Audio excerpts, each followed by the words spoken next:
Hello दोस्तों, तो आप सभी को स्वागत है हमारे इस यूट्यूब के प्लेटफॉर्म एसएससी अंसारी पर।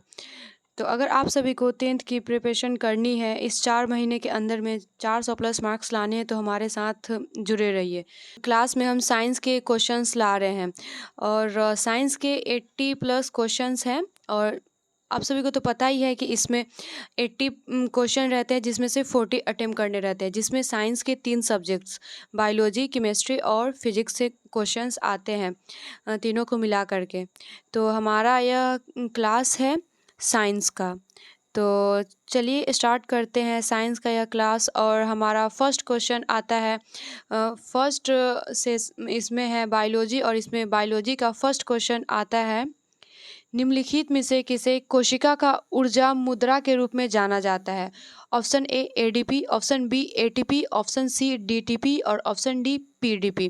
तो इस क्वेश्चन का करेक्ट आंसर हो जाएगा ऑप्शन नंबर बी एटीपी, जिसे एडिनोसिन ट्राइफॉस्फेट कहते हैं। तो इस क्वेश्चन का करेक्ट आंसर है ऑप्शन नंबर बी। तो नेक्स्ट क्वेश्चन आता है हमारा क्वेश्चन नंबर 2। इस क्वेश्चन में बोला गया है आहार नाल का सबसे लंबा भाग है। तो ऑप्शन नंबर ए ग्रसनी, ऑप्शन नंबर बी छोटी आंत, ऑप्शन नंबर सी अमाशय, ऑप्शन नंबर डी ग्रास नली। तो आप सभी को पता ही होगा कि छोटी आंत एक कुंडलित संरचना होती है जो आहार नाल का एक भाग है, इसी में भोजन का पाचन भी होता है। तो इस क्वेश्चन का करेक्ट आंसर हो जाएगा ऑप्शन नंबर बी छोटी आंत। तो नेक्स्ट क्वेश्चन हमारा आता है क्वेश्चन नंबर 3, जिसमें पौधों से रिलेटेड क्वेश्चन किया गया है। तो यह क्वेश्चन बोल रहा है स्वपोषी पोषण के लिए आवश्यक है, और इसका ऑप्शन हो जाता है option number A carbon dioxide, option number B chlorophyll, option number C सूर्य का प्रकाश और ऑप्शन नंबर डी इनमें से सभी।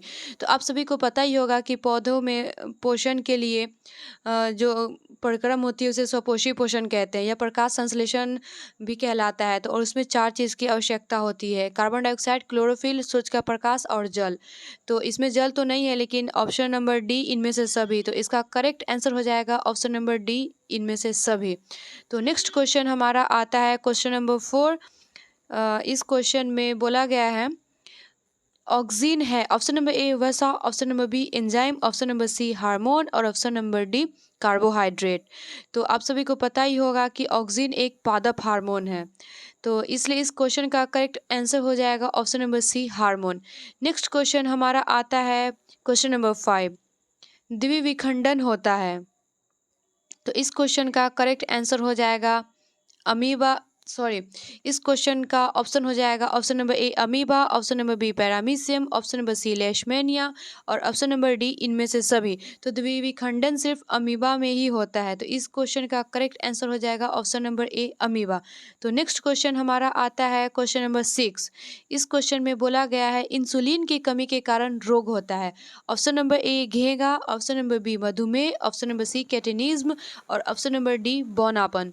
तो इंसुलिन की कमी के कारण जो रोग होता है उसे मधुमेह कहते हैं, और मधुमेह डायबिटीज इसी का नाम है, और लोकल लैंग्वेज में इसको चीनी भी बोला जाता है, चीनी का बीमारी।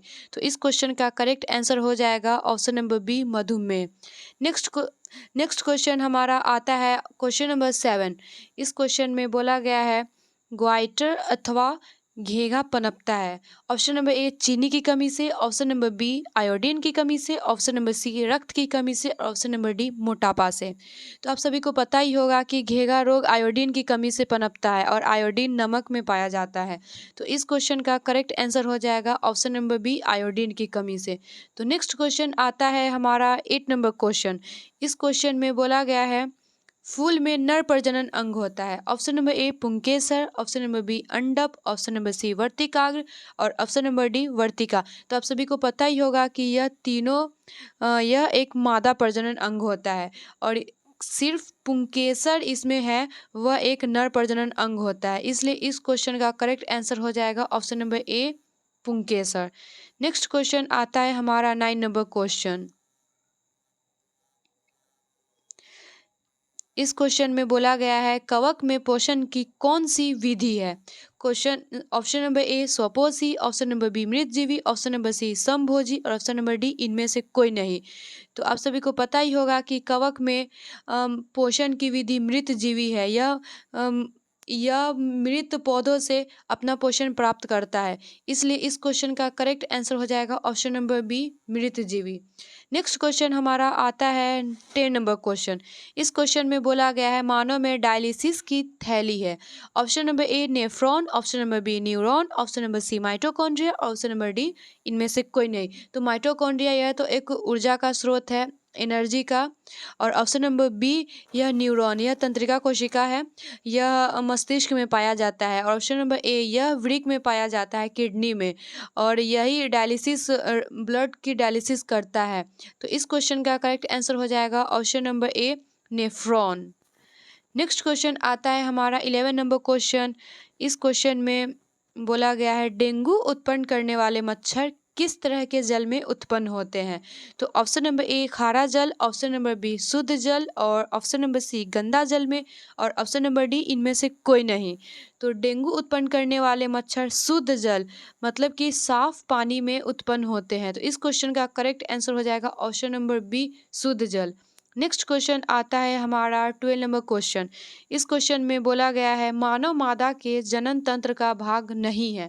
ऑप्शन नंबर ए अंडाशय, ऑप्शन नंबर बी गर्भाशय, ऑप्शन नंबर सी शुक्रवाहिका, और option number B option number D डिम्बवाहिनी। तो इसमें एक शुक्रवाहिका है, यह एक नर जनन तंत्र का भाग है। और ए बी और डी का जो ऑप्शन है इसमें यह सभी मादा जनन तंत्र का भाग है। तो क्वेश्चन हमारा बोला गया है कि मादा जनन तंत्र का भाग नहीं है। तो इसलिए इस क्वेश्चन का करेक्ट आंसर हो जाएगा ऑप्शन नंबर सी शुक्रवाहिका। नेक्स्ट क्वेश्चन हमारा आता है 30 नंबर क्वेश्चन। इस क्वेश्चन में बोला गया है प्लेनेरिया में क्या होता है। ऑप्शन नंबर ए पुनरुद्भवन, ऑप्शन नंबर बी मुकुलन, ऑप्शन नंबर सी खंडन, और ऑप्शन नंबर डी कृत्रिम विधिया। तो प्लेनेरिया में पुनरुद्ध भवन की प्रक्रिया द्वारा जनन होता है। यह अपनी संख्या अपने टुकड़ों से ही अपनी संख्या बढ़ा लेती है। इसलिए इस क्वेश्चन का करेक्ट आंसर हो जाएगा ऑप्शन नंबर ए पुनरुद्ध भवन। नेक्स्ट क्वेश्चन हमारा आता है 40 नंबर क्वेश्चन। इस क्वेश्चन में बोला गया है मानव जनन अंग किस आयु में परिपक्व एवं क्रियाशील होता है। तो option number A 12, option number B 18, option number C 24, और ऑप्शन नंबर सी 30। तो इस क्वेश्चन का करेक्ट आंसर हो जाएगा option number B 18। Next question हमारा आता है 50 नंबर क्वेश्चन। इस क्वेश्चन में बोला गया है मुकुलन द्वारा प्रजनन किस में होता है। तो option number A amoeba, option number B yeast, option number C malaria, option number D paramecium. तो आप सभी को पता ही होगा कि मुकुलन द्वारा जो प्रजनन होता है वह ईस्ट में होता है। तो इसलिए इस क्वेश्चन का करेक्ट आंसर हो जाएगा ऑप्शन नंबर बी यीस्ट। इसका प्रयोग भी हमारे बायोलॉजी मतलब कि जीव विज्ञान के बुक में दिया गया है। तो आप सभी को अच्छी तरह से पता ही होगा कि मुकुलन का प्रक्रिया द्वारा जनन ईस्ट में होता है। तो नेक्स्ट क्वेश्चन हमारा आता है 60 नंबर क्वेश्चन। इस क्वेश्चन में बोला गया है नर युग्मक एवं मादा युग्मक के संलयन को कहते हैं। तो ऑप्शन नंबर ए निषेचन, ऑप्शन नंबर बी अंकुरन, ऑप्शन नंबर सी परागन, और ऑप्शन नंबर डी किण्वन। तो नर युग्मक और मादा युग्मक के संलयन को निषेचन कहते हैं। तो इस क्वेश्चन का करेक्ट आंसर हो जाएगा ऑप्शन नंबर ए निषेचन। तो नेक्स्ट क्वेश्चन हमारा आता है 70 नंबर क्वेश्चन। इस क्वेश्चन में बोला गया है अंडाणु निषेचित होता है। ऑप्शन नंबर ए योनि, ऑप्शन नंबर बी गर्भाशय, ऑप्शन नंबर सी फैलोपियन नलिका, और ऑप्शन नंबर डी अंडाशय। तो आप सभी को पता ही होगा कि अंडाणु निषेचित होता है, मतलब अंडाणु और शुक्राणु का निषेचन मादा जनन तंत्र के वह कौन से भाग में होता है। तो इस क्वेश्चन का करेक्ट आंसर हो जाएगा ऑप्शन नंबर सी फैलोपियन नलिका, जिसे फैलोपियन ट्यूब भी कहते हैं, डिम्बवाहिनी भी कहते हैं। तो फैलोपियन नलिका में ही अंडाणु और शुक्राणु का निषेचन होता है। इसलिए इस क्वेश्चन का करेक्ट आंसर हो जाएगा option number C. Next question हमारा आता है 80 नंबर क्वेश्चन। इस क्वेश्चन में बोला गया है निम्नलिखित में से कौन एक उभयलिंगी जंतु है। तो ज़्यादातर आप लोग को पता ही होगा कि उभयलिंगी पादप होते हैं, परंतु यहाँ पे उभयलिंगी जंतु की बात कही गई है। कुछ ऐसे जंतु भी है जो उभयलिंगी होते हैं। उभयलिंगी का अर्थात होता है जिसमें नर जनन अंग और मादा जनन अंग दोनों पाए जाते हैं एक ही शरीर के अंदर, उसे उभयलिंगी कहा जाता है। तो इस क्वेश्चन का ऑप्शन है ऑप्शन नंबर ए केंचुआ, ऑप्शन नंबर बी मछली, ऑप्शन नंबर सी शेर, और ऑप्शन नंबर डी बकरी। तो हमारे सिलेबस में केंचुआ और जोक के बारे में बताया गया है, जो एक उभयलिंगी जंतु है। तो इसमें सिर्फ केंचुआ ऑप्शन में है, तो इसलिए इस क्वेश्चन का करेक्ट आंसर हो जाएगा ऑप्शन नंबर ए केंचुआ। नेक्स्ट क्वेश्चन हमारा आता है 90 नंबर क्वेश्चन। इस क्वेश्चन में बोला गया है कीटों के पंख और चमगादड़ के पंख किस तरह के अंग है। कीटों के पंख और चमगादड़ के पंख दोनों पंख है, इसलिए दोनों का काम उड़ना है, दोनों का काम सेम है। तो जब दो जीव का काम सेम होता है, कार्य समान होता है, तब उसे समवृत्ति अंग या असमजात अंग कहते हैं। तो इसलिए इस क्वेश्चन का करेक्ट आंसर हो जाएगा ऑप्शन नंबर सी, समवृत्ति अंग। और नेक्स्ट क्वेश्चन हमारा आता है 20 नंबर क्वेश्चन।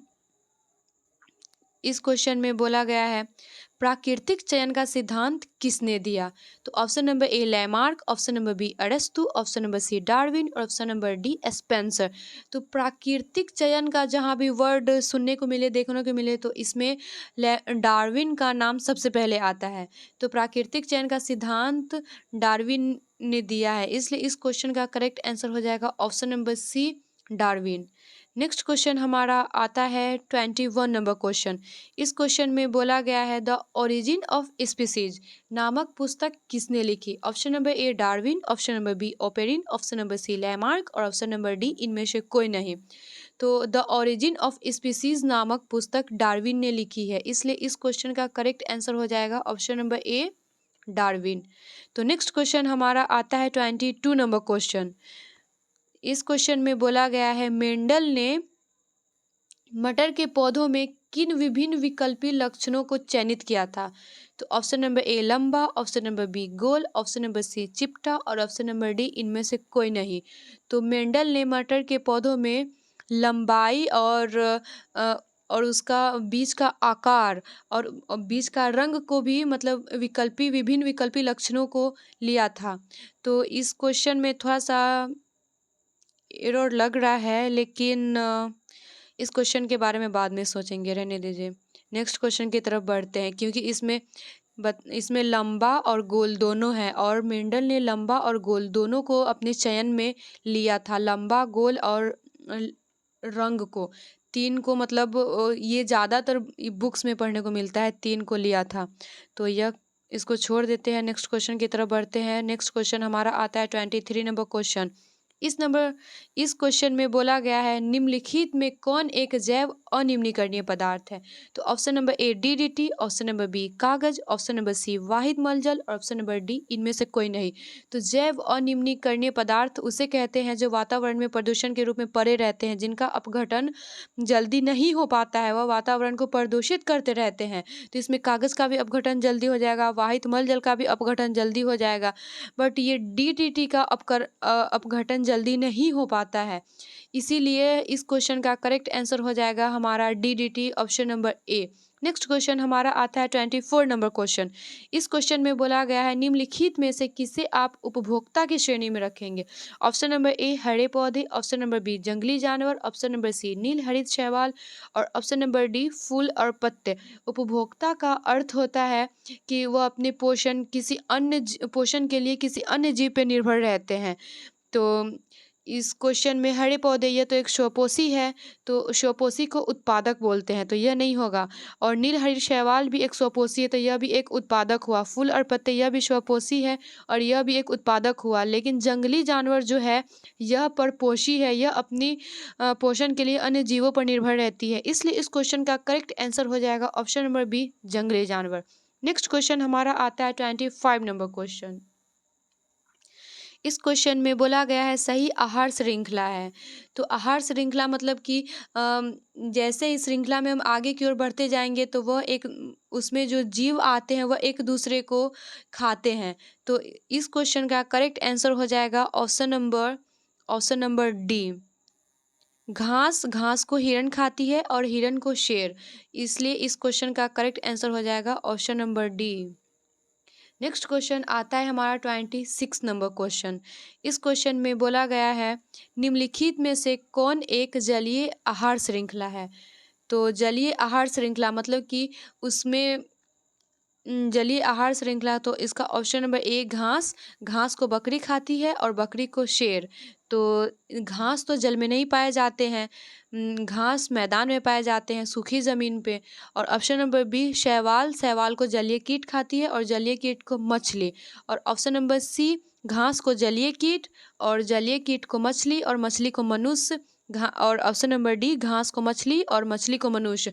तो इसमें घास जो है, घास सूखी ज़मीन पे पाई जाती है और यह एक मैदान में पाया जाता है, इसलिए घास नहीं होगा। शैवाल, शैवाल जल में पाया जाता है और जलीय कीट शैवाल को खाती है और फिर मछली जलीय कीट को खाती है, इसलिए इस क्वेश्चन का करेक्ट आंसर हो जाएगा ऑप्शन नंबर बी। तो नेक्स्ट क्वेश्चन आता है हमारा 27 नंबर क्वेश्चन। इस क्वेश्चन में बोला गया है निम्नलिखित में कौन एक भूमिगत जल का उदाहरण है। तो ऑप्शन नंबर ए नदी, ऑप्शन नंबर बी कुआं, ऑप्शन नंबर सी तालाब और ऑप्शन नंबर डी समुद्र। तो इस क्वेश्चन का करेक्ट आंसर हो जाएगा ऑप्शन नंबर बी कुआं। नेक्स्ट क्वेश्चन आता है हमारा 28 नंबर क्वेश्चन। इस क्वेश्चन में बोला गया है जीवाश्म ईंधन की ऊर्जा का वास्तविक स्रोत है। ऑप्शन नंबर ए नाभिकेशन लैंड, ऑप्शन नंबर बी चंद्रमा, ऑप्शन नंबर सी सूरज और ऑप्शन नंबर डी इनमें से कोई नहीं। तो जीवाश्म ईंधन की ऊर्जा का वास्तविक स्रोत सूरज होता है, इसलिए इस क्वेश्चन का करेक्ट आंसर हो जाएगा ऑप्शन नंबर सी सूरज। नेक्स्ट क्वेश्चन आता है हमारा 29 नंबर क्वेश्चन।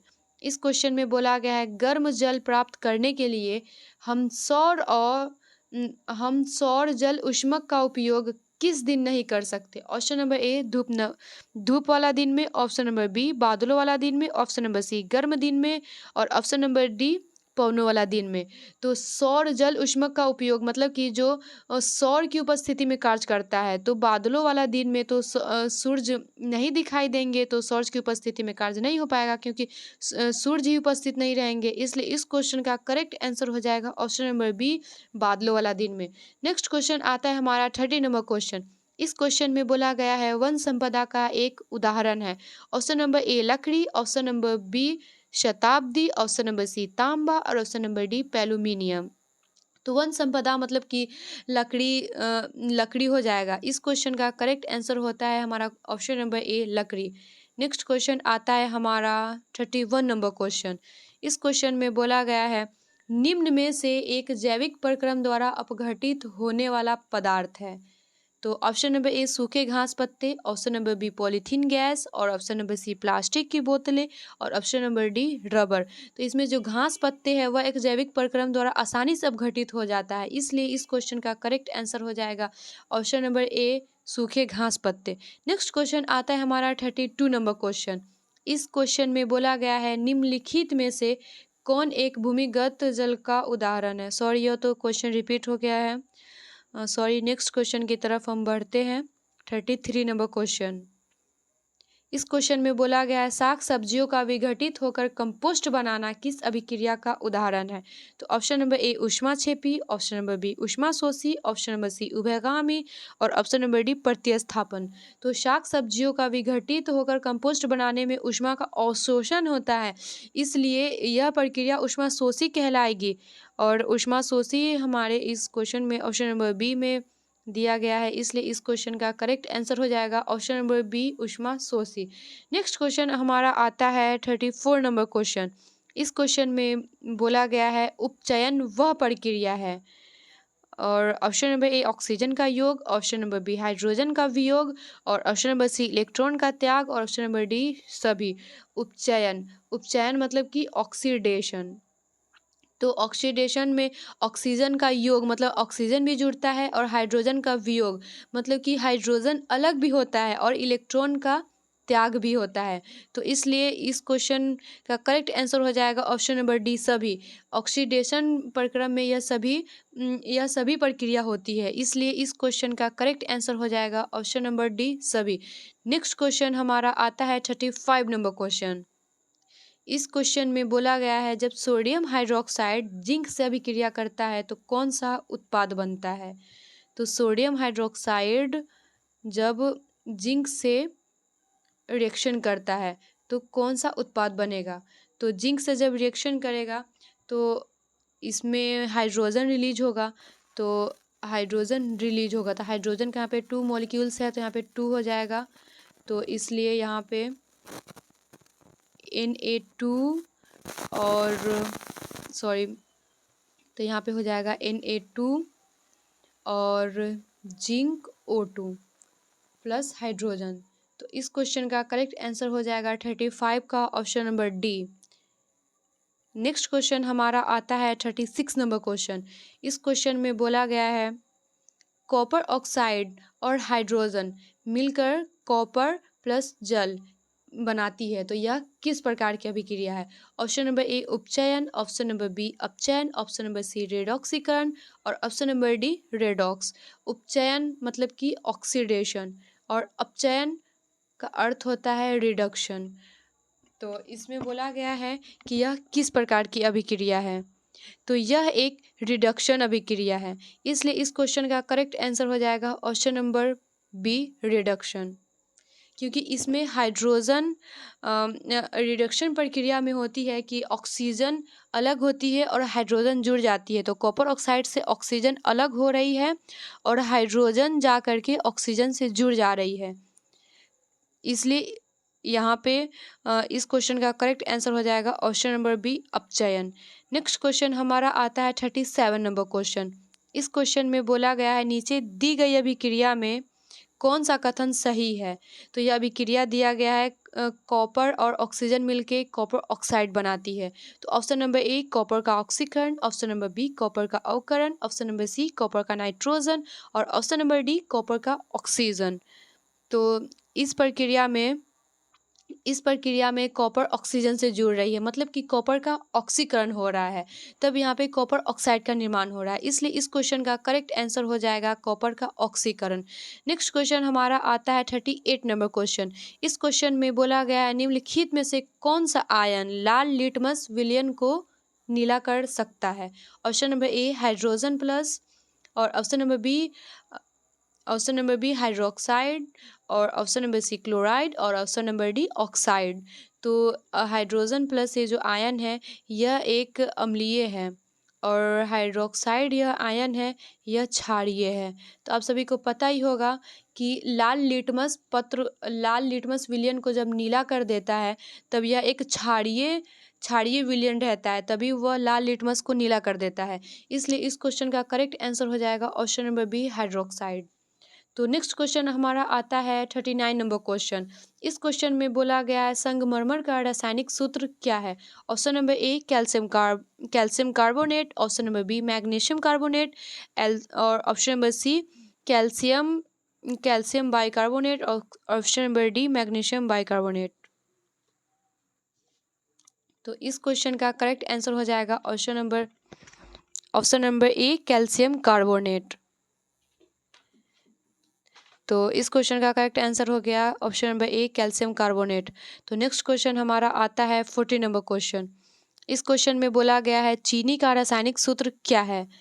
तो चीनी का रासायनिक सूत्र होता है कार्बन 12 और हाइड्रोजन 22 ऑक्सीजन 11। तो इसमें ऑप्शन में दिया गया ऑप्शन नंबर सी, तो इस क्वेश्चन का करेक्ट आंसर हो जाएगा option number C. Next question हमारा आता है 41 नंबर क्वेश्चन। इस क्वेश्चन में बोला गया है सोडियम कार्बोनेट का अणुसूत्र है। तो सोडियम कार्बोनेट का अणुसूत्र होता है Na2 और CO3, क्योंकि सोडियम और ये दोनों मिलेगा तो ये 2 सोडियम के नीचे आ जाएगा, तो इस क्वेश्चन का करेक्ट आंसर हो जाएगा ऑप्शन नंबर ए सोडियम कार्बोनेट। तो नेक्स्ट क्वेश्चन हमारा आता है 42 नंबर क्वेश्चन। इस क्वेश्चन में बोला गया है सल्फ्यूरिक अम्ल का अणुसूत्र होता है। तो सल्फ्यूरिक अम्ल का अणुसूत्र होता है H2SO4, बट हमारे इस क्वेश्चन में ऑप्शन में कहीं H2SO4 नहीं दिया गया है। तो हमारा तो करेक्ट आंसर होगा ये H2SO4, बट नहीं दिया गया है, इसलिए इस क्वेश्चन को स्किप कर देते हैं, नेक्स्ट क्वेश्चन की तरफ बढ़ते हैं। नेक्स्ट क्वेश्चन हमारा है 43 नंबर क्वेश्चन। इस क्वेश्चन में बोला गया है नीला थोथा जिसे तुतिया कहा जाता है का रासायनिक सूत्र क्या है? तो नीला थोथा का रासायनिक सूत्र होता है CuSO4 × 5H2O।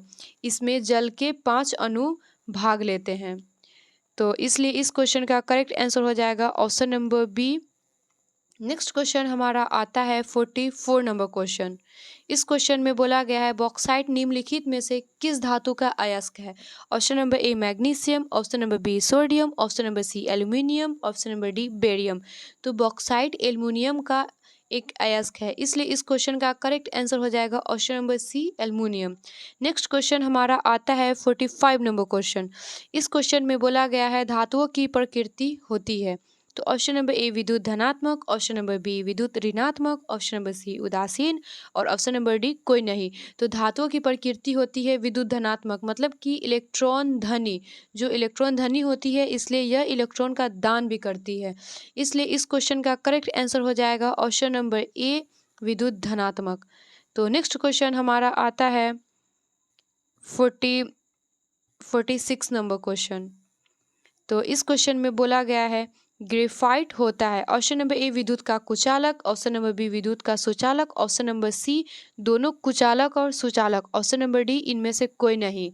तो ग्रेफाइट एक विद्युत का सुचालक होता है, इसलिए इस क्वेश्चन का करेक्ट आंसर हो जाएगा ऑप्शन नंबर बी विद्युत का सुचालक। नेक्स्ट क्वेश्चन हमारा आता है 47 नंबर क्वेश्चन। इस क्वेश्चन में बोला गया है निम्नलिखित में से कौन सा रॉक साल्ट है।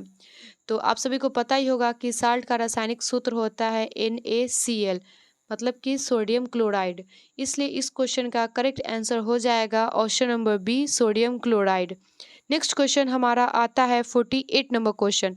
इस क्वेश्चन में बोला गया है निम्नलिखित में कौन उपधातु है। तो option number A ferrous, option number B copper, option number C nickel और ऑप्शन नंबर सी एंटीमनी। तो इसका एक बोले तो ट्रिक होता है याद करने का, सीता, गीता और सबिता ऐसे करके होता है। टोटल 7 या 8 ऐसे मेटल्स ऐसे तत्व हैं जो आधुनिक आवर्त सारणी में उपधातु होते हैं। Silicon, germanium, arsenic, antimony. तो इस क्वेश्चन में एंटीमनी दिया गया है इस ऑप्शन में, इसलिए इस क्वेश्चन का करेक्ट आंसर हो जाएगा option number D antimony. Next question हमारा आता है 49 नंबर क्वेश्चन। इस क्वेश्चन में बोला गया है सरलतम हाइड्रोकार्बन है।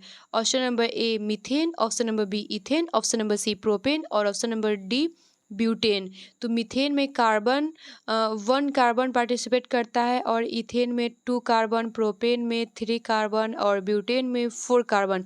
तो सरलतम हाइड्रोकार्बन जिसमें सबसे कम कार्बन पार्टिसिपेट करता है उसे बोलेंगे। तो मीथेन में सबसे कम कार्बन पार्टिसिपेट करता है, इसलिए इस क्वेश्चन का करेक्ट आंसर हो जाएगा ऑप्शन नंबर ए मीथेन। हमारा यह सेकेंड पोर्शन चल रहा है केमिस्ट्री का पोर्शन और इसके बाद आएगा फिजिक्स का पोर्शन। तो टोटल 80 प्लस क्वेश्चन है, बोले तो 82 या 83, बट उसमें से आप सभी को यहाँ पे तो लगभग सभी अटेम्प्ट करने हैं, बट एग्ज़ाम में 40 क्वेश्चन ही अटेम्प्ट करके आने हैं, 40 से ज़्यादा नहीं। तो इस क्वेश्चन में बोला गया है फ्लोरीन अपरूप है। तो option number A oxygen, option number B phosphorus और ऑप्शन नंबर सी कार्बन और ऑप्शन नंबर डी सल्फर। तो फ्लोरीन अपरूप होता है कार्बन का, कार्बन के अपरूप में फ्लोरीन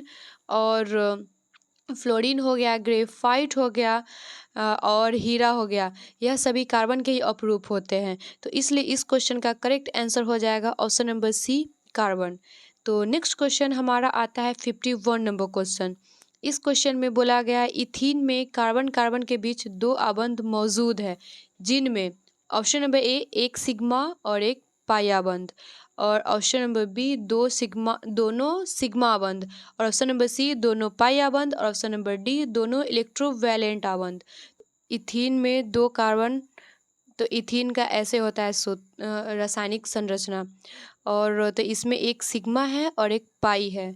तो इस क्वेश्चन तो यहाँ पे क्वेश्चन में बोला गया है कि कार्बन कार्बन के बीच कौन से बंध होते हैं। तो एक ये फर्स्ट वाला जो होता है ये सिग्मा होता है और सेकेंड वाला जो होता है इसे पाई आबंध कहते हैं। तो इसलिए इस क्वेश्चन का करेक्ट आंसर हो जाएगा ऑप्शन नंबर ए 1 सिग्मा और 1 पाई आबंध। तो नेक्स्ट क्वेश्चन हमारा आता है 52 नंबर क्वेश्चन। तो इस क्वेश्चन में बोला गया है इथीन में कितने सहसंयोजक आबंध होते हैं। Option number A 2, option number B 4, option number C 6 और ऑप्शन नंबर डी 8। तो इस क्वेश्चन का करेक्ट आंसर हो जाएगा option number D 8। Next question हमारा आता है 53 नंबर क्वेश्चन। इस क्वेश्चन में बोला गया है मीथेन में कितने सहसंयोजक आबंध है। Option number A 2, option number B 4, option number C 6 और ऑप्शन नंबर डी 8।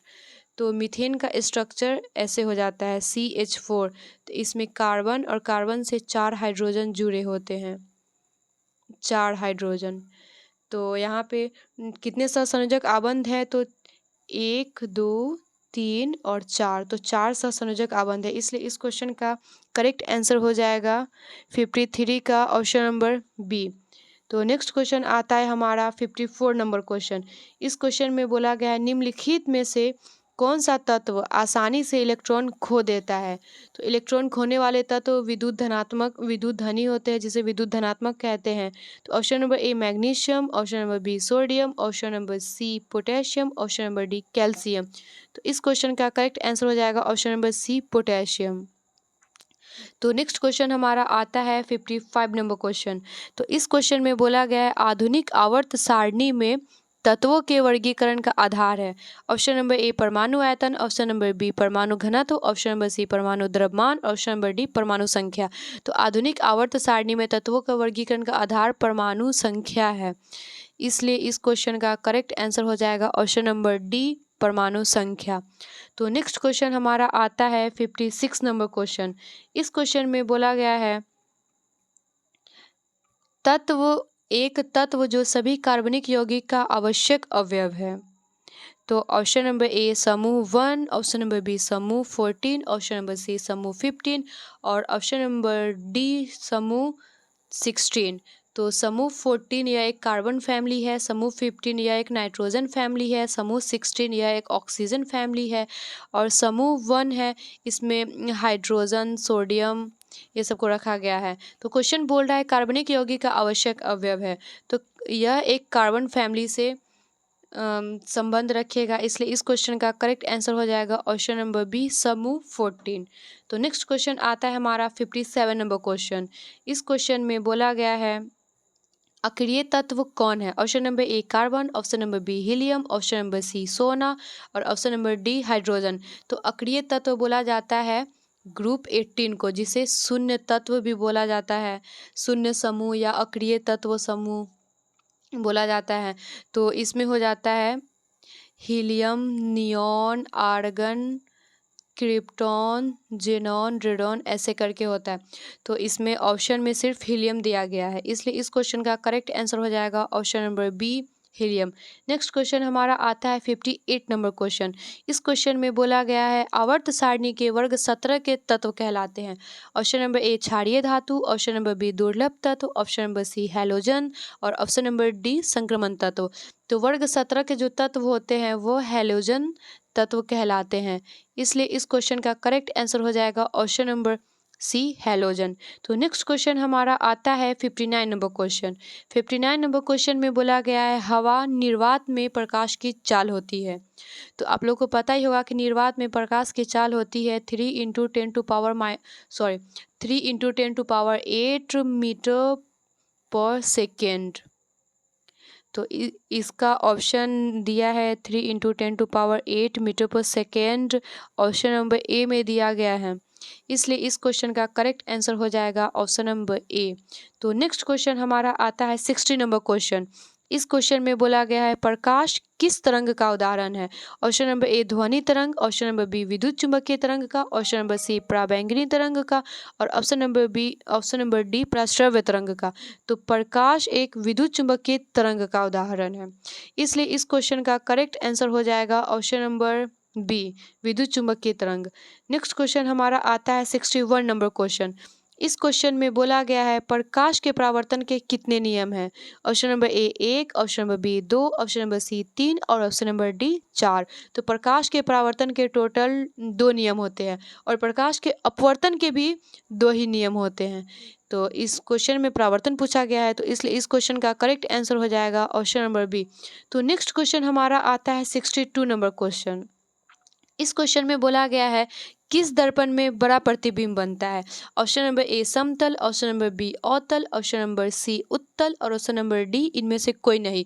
तो समतल में तो प्रतिबिंब समान वस्तु के समान आकार का ही बनता है और अवतल में प्रतिबिंब वस्तु से बड़ा बनता है और उत्तल दर्पण में प्रतिबिंब वस्तु के आकार से छोटा बनता है। तो इसलिए इस क्वेश्चन का करेक्ट आंसर हो जाएगा ऑप्शन नंबर बी अवतल। अगर यहाँ पे लेंस की बात होती तो यही बात उल्टा हो जाती, लेंस में उल्टा होता है। वहाँ पे उत्तल लेंस जो होता है वह बड़ा प्रतिबिंब बनाता है और अवतल लेंस होता है वह छोटा प्रतिबिंब बनाता है। बट यहाँ पे बात हमारा दर्पण का किया गया, इसलिए इस क्वेश्चन का करेक्ट आंसर हो जाएगा ऑप्शन नंबर बी। तो नेक्स्ट क्वेश्चन हमारा आता है 63 नंबर क्वेश्चन। इसमें फॉर्मूला से रिलेटेड क्वेश्चन किया गया है। इस क्वेश्चन में बोला गया है गोलीय दर्पण में फोकसांतर एवं वक्रता त्रिज्या के बीच संबंध है। फोकसांतर मतलब कि F और वक्रता त्रिज्या मतलब कि R। तो आप लोग पढ़े होंगे बुक में F बराबर R/2। तो इस क्वेश्चन में ऑप्शन नंबर ए R बराबर 2F और ऑप्शन नंबर बी F बराबर R, option number C F बराबर R/2 और ऑप्शन नंबर डी R बराबर F/2। तो इस क्वेश्चन का करेक्ट आंसर हो जाएगा ऑप्शन नंबर सी F बराबर R/2। तो नेक्स्ट क्वेश्चन हमारा आता है 64 नंबर क्वेश्चन और इस क्वेश्चन में बोला गया है किस लेंस के द्वारा सिर्फ काल्पनिक प्रतिबिंब बनता है। तो ऑप्शन नंबर ए उत्तल, ऑप्शन नंबर बी अवतल और ऑप्शन नंबर सी बाइफोकल और ऑप्शन नंबर डी इनमें से कोई नहीं। तो काल्पनिक प्रतिबिंब बनता है अवतल लेंस के द्वारा। अवतल लेंस के द्वारा अवतल लेंस के द्वारा काल्पनिक प्रतिबिंब बनाया जाता है, इसलिए इस क्वेश्चन का करेक्ट आंसर हो जाएगा ऑप्शन नंबर बी। अगर यहीं पे क्वेश्चन किया जाता है कि किस दर्पण के द्वारा काल्पनिक प्रतिबिंब बनता है तो वहाँ पे आंसर उल्टा हो जाता, वहाँ पे उत्तल दर्पण हो जाता। बट यहाँ पे लेंस का बात कही गई है, इसलिए इस क्वेश्चन का करेक्ट आंसर हो जाएगा ऑप्शन नंबर बी। तो नेक्स्ट क्वेश्चन हमारा आता है 65 नंबर क्वेश्चन।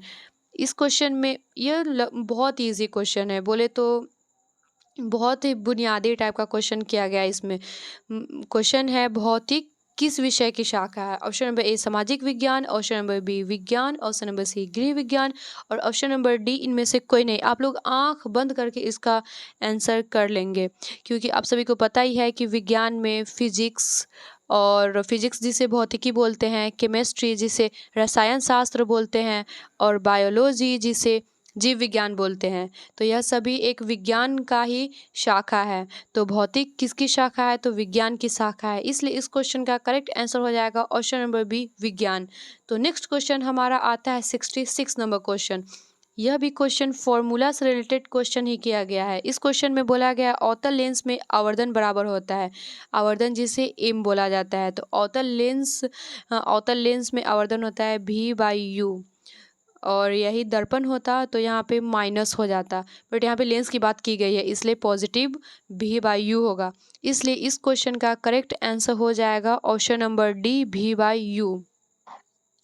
तो नेक्स्ट क्वेश्चन हमारा आता है 67 नंबर क्वेश्चन। इस क्वेश्चन में बोला गया है 2D क्षमता वाले लेंस का फोकसांतर होगा। Option number A 20 centimetre, option number B 30 centimetre, option number C 40 centimetre, option number D 50 centimetre. तो आप सभी को पता ही होगा कि इसका फॉर्मूला होता है, ये जो क्षमता है कैपेसिटी का फॉर्मूला होता है 1/f। तो यहाँ पे फोकस है वो फोकस अगर सेंटीमीटर में हो तो यहाँ पे 100 हो जाएगा, अगर फोकस मीटर में है तो यहाँ पे 1 ही होगा। तो यहाँ पे डायोप्टर से क्वेश्चन बोला गया है, तो यहाँ पे 1/f हो जाएगा। यहाँ पे ऑप्शन में सेंटीमीटर में दिया गया है, इसलिए इसमें फॉर्मूला होगा 100/f। तो कैपेसिटी दिया गया है 2 डायोप्टर और 100/f, तो यहाँ पे 2 से 100 कट जाएगा तो 50 सेंटीमीटर आ जाएगा। तो यहाँ पे फोकस आया 50 सेंटीमीटर, तो इसलिए इस क्वेश्चन का करेक्ट आंसर हो जाएगा ऑप्शन नंबर डी 50 सेंटीमीटर। तो नेक्स्ट क्वेश्चन हमारा आता है 68 नंबर क्वेश्चन। तो यह भी क्वेश्चन फॉर्मूला से रिलेटेड ही क्वेश्चन किया गया है, बट बहुत इजी है। तो इस क्वेश्चन में बोला गया है 1 मीटर फोकस दूरी वाले उत्तल लेंस की क्षमता होगी। Option number A -1 dioptre, option number B +1 dioptre, option number C 2 dioptre, option number D 1.5 dioptre.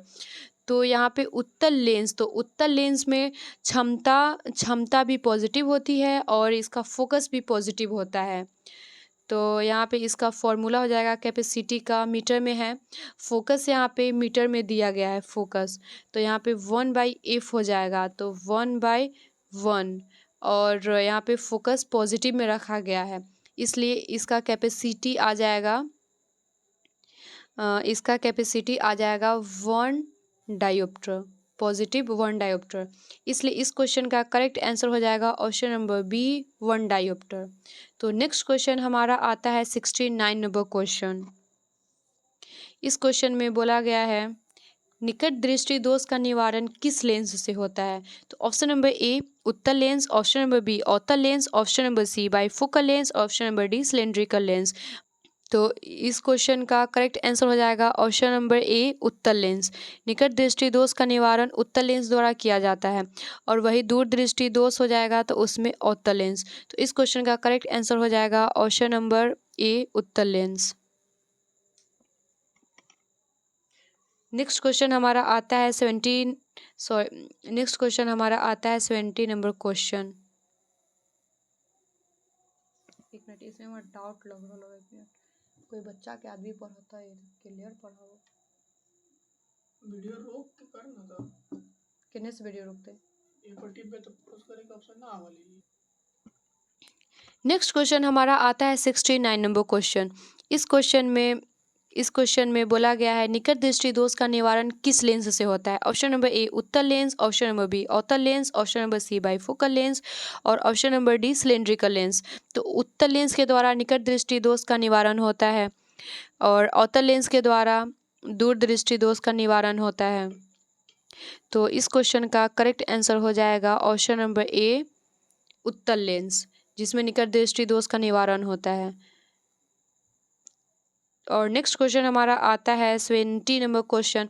इस क्वेश्चन में बोला गया है स्पेक्ट्रम में किस रंग की किरण का झुकाव अधिक होता है। तो ऑप्शन नंबर ए लाल, ऑप्शन नंबर बी पीला, ऑप्शन नंबर सी बैगनी, ऑप्शन नंबर डी हरा। तो जब श्वेत प्रकाश की किरण स्पेक्ट्रम से गुजरती है तो वहाँ पे एक पर्दा बन जाता है और वहाँ पे पूरा विब गयोर करके पूरा कलर आ जाती है, विब गयोर। तो सबसे लास्ट में आता है रेड कलर, मतलब कि इसका सबसे ज़्यादा झुकाव होता है रेड कलर का। इसलिए इस क्वेश्चन का करेक्ट आंसर हो जाएगा ऑप्शन नंबर ए लाल। तो नेक्स्ट क्वेश्चन हमारा आता है 71 नंबर क्वेश्चन और इस क्वेश्चन में बोला गया है वह वर्णपट जिस पर प्राप्त सभी रंग स्पष्ट रूप से दिखाई पड़ते हैं क्या कहलाता है। ऑप्शन नंबर ए शुद्ध वर्णपट और ऑप्शन नंबर बी अशुद्ध वर्णपट, option number C spectrum, option number D वर्णसी। तो इस क्वेश्चन का करेक्ट आंसर हो जाएगा ऑप्शन नंबर ए शुद्ध वर्णपट। तो नेक्स्ट क्वेश्चन हमारा आता है 72 नंबर क्वेश्चन। इस क्वेश्चन में बोला गया है मानव नेत्र जिस भाग पर किसी वस्तु का प्रतिबिंब है वह है। Option number A cornea, option number B परितारिका, ऑप्शन नंबर सी पुतली, ऑप्शन नंबर डी दृष्टिपटल। तो आप सभी को पता ही होगा कि वस्तु का प्रतिबिंब मानव नेत्र में रेटिना पर पड़ता है, तो रेटिना को हिंदी में दृष्टिपटल भी कहते हैं। इसलिए इस क्वेश्चन का करेक्ट आंसर हो जाएगा option number D retina. Next question हमारा आता है 73 नंबर क्वेश्चन। मानव नेत्र में किस प्रकार का लेंस पाया जाता है। ऑप्शन नंबर ए उत्तल, ऑप्शन नंबर बी अवतल, ऑप्शन नंबर सी वर्तुलाकार, ऑप्शन नंबर डी बाइफोकल। तो मानव नेत्र में उत्तल लेंस पाया जाता है, इसलिए इस क्वेश्चन का करेक्ट आंसर हो जाएगा ऑप्शन नंबर ए उत्तल लेंस। नेक्स्ट क्वेश्चन आता है हमारा 74 नंबर क्वेश्चन। इस क्वेश्चन में बोला गया है 1 हॉर्स पावर जैसे अश्व शक्ति, मतलब कि एक घोड़े की शक्ति। तो वह क्वेश्चन है कि 1 हॉर्स पावर बराबर होता है, तो 1 हॉर्स पावर बराबर होता है 746 वॉट। तो इस क्वेश्चन का करेक्ट आंसर हो जाएगा option number A 746 what. Next question हमारा आता है 75 नंबर क्वेश्चन। इस क्वेश्चन में बोला गया है धारा मापने में किसका उपयोग होता है। Option number A meter, option number B voltameter, option number C voltmeter, option number D manometer. तो धारा मापने में जो जिसका उपयोग किया जाता है उसे ए मीटर बोलते हैं। इसको हिंदी में धारा मापी भी बोला जाता है क्योंकि यह धारा का मापन करता है। इसलिए इस क्वेश्चन का करेक्ट आंसर हो जाएगा option number A meter. Next question हमारा आता है 76 नंबर क्वेश्चन। इस क्वेश्चन में बोला गया प्रतिरोध का एसआई मात्रक क्या है। Option number A ampere, option number B ohm, option number C joule, option number D watt. तो प्रतिरोध का ऐसा ही मात्रक होता है ओम, जिसका सिंबल होता है ऐसे। तो इस क्वेश्चन का करेक्ट आंसर हो जाएगा ऑप्शन नंबर बी ओम। नेक्स्ट क्वेश्चन हमारा आता है 77 नंबर क्वेश्चन। इस क्वेश्चन में बोला गया 1 वोल्ट कहलाता है। Option number A 1 joule per second, option number B 1 joule per coulomb, option number C 1 joule per ampere और ऑप्शन नंबर डी इनमें से कोई नहीं। तो वोल्ट, वोल्ट होता है विभव का एसआई मात्रक और विभव का फॉर्मूला होता है V is equals to W/Q। तो W का एसआई मात्रक हो जाएगा जूल और Q आवेश का एसआई मात्रक हो जाएगा कूलम। तो 1 जूल पर 1 कूलम। तो 1 volt is equals to 1 joule per 1 coulomb होता है। तो इसमें ऑप्शन में दिया हुआ है 1 joule per 1 coulomb, option number B. इस क्वेश्चन का करेक्ट आंसर हो जाएगा ऑप्शन नंबर बी। तो नेक्स्ट क्वेश्चन हमारा आता है 78 नंबर क्वेश्चन। इस क्वेश्चन में बोला गया है विद्युत शक्ति का एसआई मात्रक होता है। तो option number A watt, option number B volt, option number C ampere, option number D ohm. तो विद्युत शक्ति का एसआई मात्रक होता है वॉट, इसलिए इस क्वेश्चन का करेक्ट आंसर हो जाएगा option number A what. Volt होता है विभव का एसआई मात्रक और एम्पियर होता है धारा का एसआई मात्रक, ओम होता है प्रतिरोध का एसआई मात्रक। तो नेक्स्ट क्वेश्चन हमारा आता है 79 नंबर क्वेश्चन। इस क्वेश्चन में बोला गया है तांबे की तार की एक आयताकार कुंडली किसी चुंबकीय क्षेत्र में घूर्णी गति कर रही है। इस कुंडली में प्रेरित विद्युत धारा की दिशा में कितने परिभ्रमण के पश्चात परिवर्तन होता है। तो option number A 2, option number B 1, option number C आधा और ऑप्शन नंबर डी चौथाई। तो इस क्वेश्चन का करेक्ट आंसर हो जाएगा ऑप्शन नंबर ए 2। तो नेक्स्ट क्वेश्चन आता है हमारा 80 नंबर क्वेश्चन। इस क्वेश्चन में बोला गया है किसी छड़ चुंबक के अंदर चुंबकीय क्षेत्र रेखाओं की दिशा क्या होती है। ऑप्शन नंबर ए उत्तर ध्रुव से दक्षिण ध्रुव, ऑप्शन नंबर बी दक्षिण ध्रुव से उत्तर ध्रुव, ऑप्शन नंबर सी उत्तर ध्रुव से पश्चिमी ध्रुव और ऑप्शन नंबर डी दक्षिणी ध्रुव से पश्चिमी ध्रुव। तो किसी छड़ चुंबक के अंदर और छड़ चुंबक के बाहर चुंबकीय क्षेत्र रेखाओं की दिशा अलग अलग होती है। तो यहाँ क्वेश्चन में बोला गया है छड़ चुंबक के अंदर, तो छड़ चुंबक के अंदर जो चुंबकीय क्षेत्र रेखाओं की दिशा होती है वह उत्तर ध्रुव से दक्षिण ध्रुव की ओर होती है, इसलिए इस क्वेश्चन का करेक्ट आंसर हो जाएगा ऑप्शन नंबर ए। तो नेक्स्ट क्वेश्चन हमारा आता है 81 नंबर क्वेश्चन। इस क्वेश्चन में बोला गया है विद्युत जनित्र का सिद्धांत आधारित है। ऑप्शन नंबर ए धारा के चुंबकीय प्रभाव पर, ऑप्शन नंबर बी विद्युत चुंबकीय प्रेरण पर, ऑप्शन नंबर सी प्रेरित चुंबकत्व पर और ऑप्शन नंबर डी प्रेरित विद्युत पर। तो विद्युत जनित्र का जो सिद्धांत होता है वह विद्युत चुंबकीय प्रेरण पर आधारित होता है, इसलिए इस क्वेश्चन का करेक्ट आंसर हो जाएगा ऑप्शन नंबर बी विद्युत चुंबकीय प्रेरण। तो नेक्स्ट क्वेश्चन हमारा आता है 82 नंबर क्वेश्चन। इस क्वेश्चन में बोला गया है विद्युत चुंबकीय प्रेरक की खोज किसने की थी। तो ऑप्शन नंबर ए फैराडे ने, ऑप्शन नंबर बी मैक्सवेल ने, ऑप्शन नंबर सी एम्पियर ने और ऑप्शन नंबर डी फ्लेमिंग ने। तो विद्युत चुंबकीय प्रेरक के जो नियम होते हैं इसमें फैराडे का ही नाम आता है और एक फैराडे लॉज भी करके नियम है। तो आप लोग को समझ में आ ही रहा होगा कि इस विद्युत चुंबकीय प्रेरक की खोज फैराडे ने की थी, इसलिए इस क्वेश्चन का करेक्ट आंसर हो जाएगा ए नंबर। तो नेक्स्ट क्वेश्चन हमारा आता है 83 नंबर क्वेश्चन। इस क्वेश्चन में बोला गया है बैटरी से किस प्रकार की धारा प्राप्त होती है। ऑप्शन नंबर ए डिस्ट, ऑप्शन नंबर बी प्रत्यावर्ती, ऑप्शन नंबर सी ए और बी दोनों और ऑप्शन नंबर डी इनमें से कोई नहीं। तो बैटरी से जो धारा प्राप्त होती है वह दिष्ट धारा होती है, इसलिए इस क्वेश्चन का करेक्ट आंसर हो जाएगा ऑप्शन नंबर ए दिष्ट। और अगर ट्रांसफार्मर की बात होती तब वहाँ पे ट्रांसफार्मर से जो धारा प्राप्त होती है वह प्रत्यावर्ती धारा होती है, बट यहाँ पे क्वेश्चन में बोला गया है बैटरी से प्राप्त धारा वह दिष्ट होती है। तो हमारा यहाँ पे क्वेश्चन ख़त्म हो चुका है।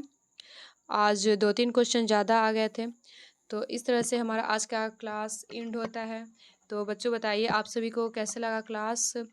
और 1-2 क्वेश्चन रिपीट भी हो गया था और 1-2 क्वेश्चन में थोड़ी बहुत गलतियाँ भी थी, बट आप लोग को जो समझ में आ रहा होगा आप लोग अपने फ्रेंड के यहाँ शेयर करिए और लाइक करिए, सब्सक्राइब करिए। और अगर आप लोग को 4 महीने के अंदर में 10th की एग्ज़ाम की तैयारी करनी है तो हम लोग के साथ जुड़े रहिए इस एसएससी अंसारी के इस यूट्यूब प्लेटफॉर्म पे।